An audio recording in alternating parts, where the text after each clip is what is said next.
Otep, bien-aimés frères et sœurs, vous connaîtrez la vérité et la vérité vous affranchira. Ça, c'est pas moi qui le dis, c'est la Bible qui le dit. Mais moi, je vous dis mieux. Vous connaîtrez la vérité historique, notamment celle de vos ancêtres kémites, et vous aurez une vision globale de ce que c'est que la vraie souveraineté politique. J'ajoute, vous reviendrez à la spiritualité africaine ancestrale et vous comprendrez les enjeux de l'indépendance économique. Et pour terminer, vous accepterez votre identité culturelle kémite et vous obtiendrez deux choses. La première, c'est la paix. La seconde, c'est le développement, à une condition. L'unité de toute l'Afrique noire, l'unité de tous les Noirs du monde entier.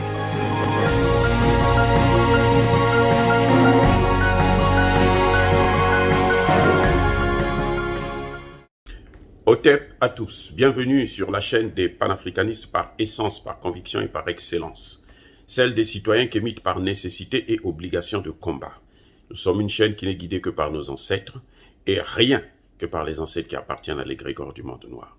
Par conséquent, nous ne croyons en aucun Dieu venu de l'étranger. Ceci dit, aujourd'hui, je vais vous parler de la violation du survol du territoire malien par l'armée française. Encore une fois de plus, les Français pensent qu'ils sont chez eux en Afrique, que l'Afrique c'est un territoire conquis, ils peuvent faire tout ce qu'ils veulent, ils peuvent rentrer, sortir comme ils veulent, et puis voilà, ça ne gêne personne. Lorsque la CEDEAO a pris les sanctions, le premier pays à appliquer ces sanctions a été la France. Elle a supprimé les vols d'Air France qui devraient partir au Mali. Le lendemain, elle-même a constaté qu'elle avait un manque à gagner. Air France avait un manque à gagner très important parce que, justement, ils ont beaucoup de clients qui desservent cette zone. Alors, ils étaient obligés de laisser partir les avions. À quoi joue la France? On a dit qu'il y a interdiction du survol du territoire, fermeture des frontières avec le Mali. Et la CEDEAO a demandé à la communauté internationale, y compris la France, puisque le texte a été rédigé visiblement par des Français, c'est pour ça d'ailleurs c'est bourré d'incohérences, ils disent que vous ne devrez pas, personne ne doit ouvrir ses frontières au Mali. Le Mali a fait la même chose. Nous aussi, nous ne voulons pas que ouvrir nos frontières à vous. Qu'est-ce qui se passe maintenant? La France décide donc de prendre un avion qui quitte la Côte d'Ivoire pour rentrer à Gao, là où ils ont leur base militaire. Mais ce qu'ils oublient, c'est qu'ils devaient faire comme ont fait les Allemands en Centrafrique. Ils ne sont pas contents de Wagner, ils ne peuvent pas travailler avec Wagner, ils n'ont qu'à sortir du territoire.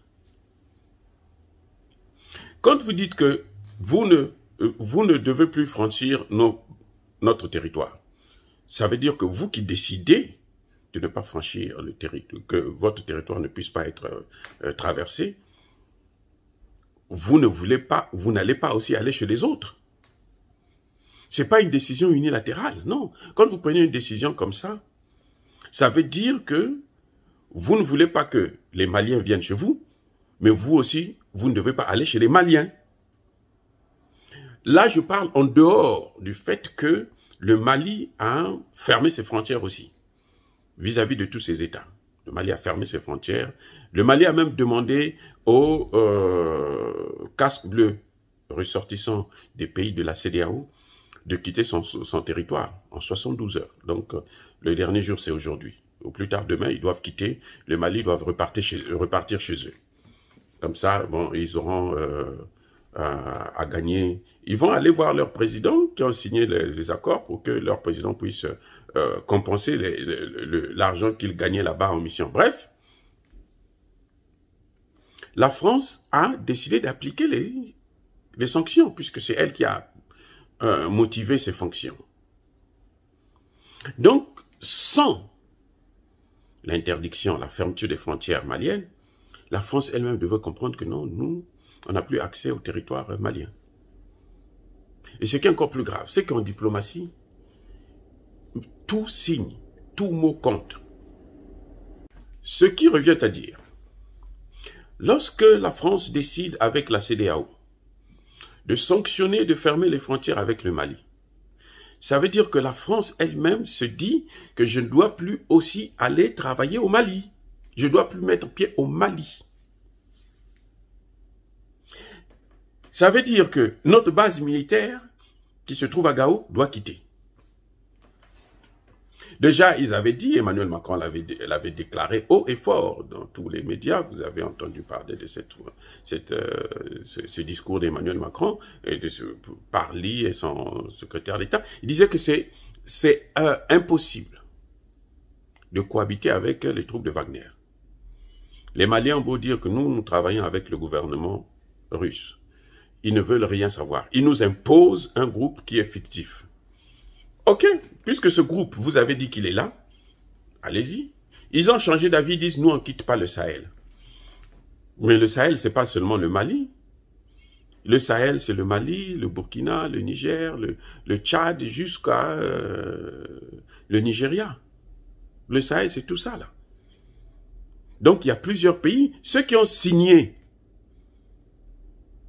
le traité, les sanctions, pour des sanctions contre le Mali, le Burkina Faso notamment, qui est frappé sévèrement par le terroriste, le Niger qui est aussi frappé sévèrement par le terrorisme, c'est à ceux-là de recevoir la base militaire française. Donc, elle n'a qu'à quitter Gao pour aller au Burkina ou au Niger.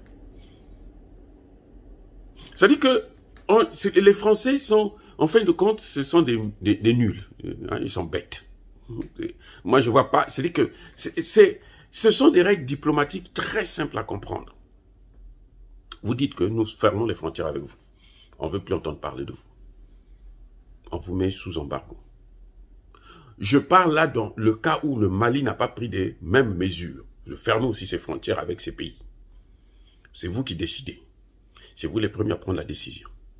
Mais vous devez savoir que vous avez une base militaire là-bas.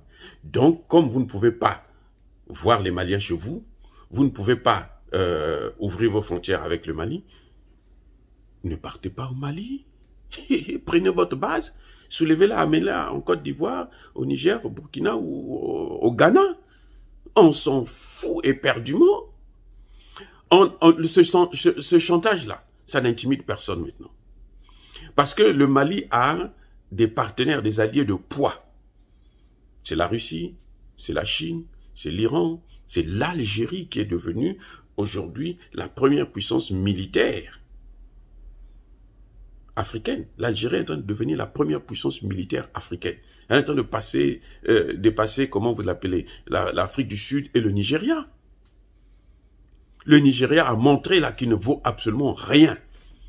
On peut nous dire tout ce qu'on veut, mais quand on est une puissance régionale, on doit s'affirmer comme étant une puissance régionale, ne pas se faire manipuler par une puissance qui est de même niveau que vous.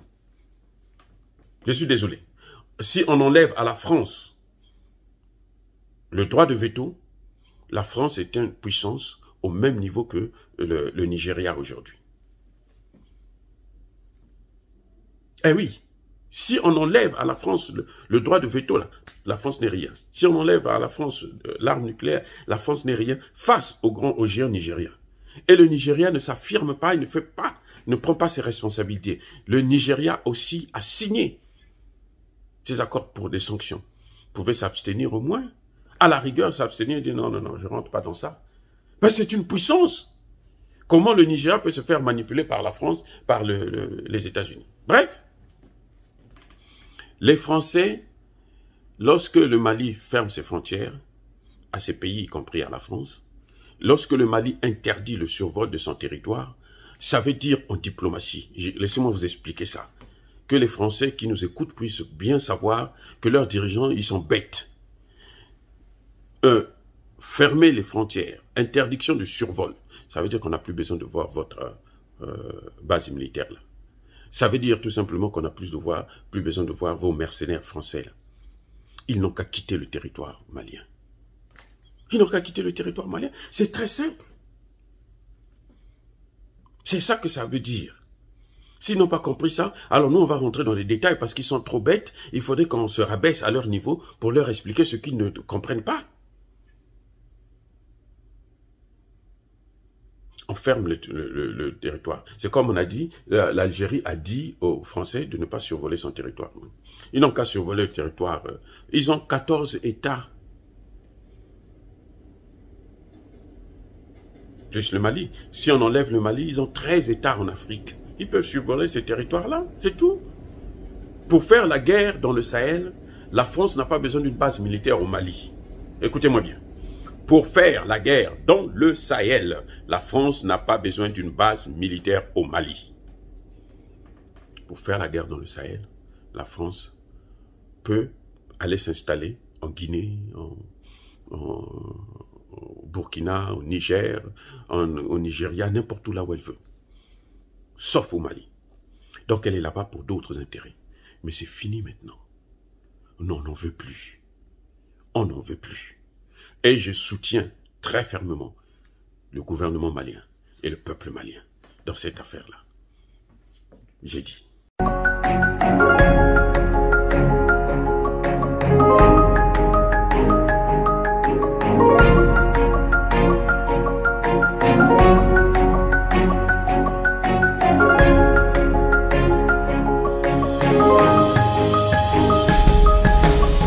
Eux, ils marchent par la foi et non par la vue. Mais moi, je vous conseille vivement de marcher par la connaissance scientifique et historique, notamment celle de nos ancêtres kémites, par les 5 sens et par l'intelligence. Otep, vive l'Afrique éternelle et que Dieu vous bénisse. Abou Apia.